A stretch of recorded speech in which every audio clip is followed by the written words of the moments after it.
We sometimes hear our region described as a potential theatre for conflict, as if this is merely a backdrop, a location, an arena for the ambitions of others. Such a view is entirely, and might I say dangerously, wrong. Not only does such a characterisation dismiss the agency and ambition of a majority of the world's population and the engine room of the global economy, it also presents the future of this region as somehow a foregone conclusion. And we've seen the flaw in that kind of thinking in the past. The years that followed provided a sharp correction.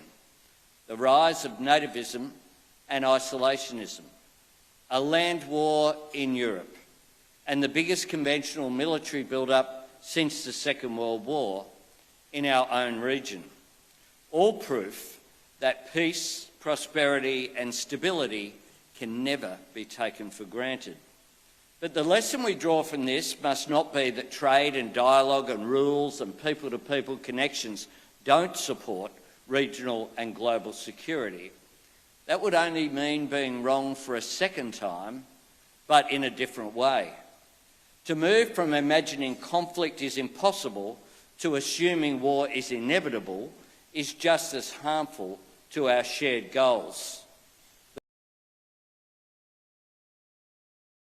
The fate of our region is not preordained. It never was, and it never is.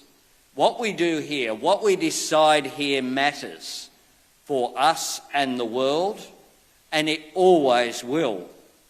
I can assure you that when Australia looks north, we don't see a void for others to impose their will.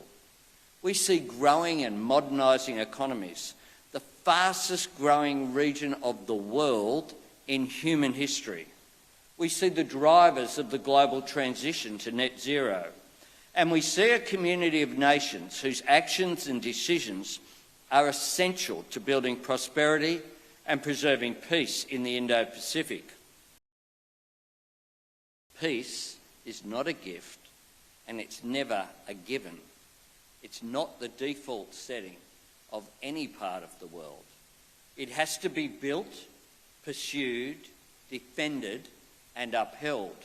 And when nations such as ours choose to promote peace, we are not opting out from the big questions of security and stability. We are not choosing the smooth ride or the passive course. We are committing to a whole-of-nation effort.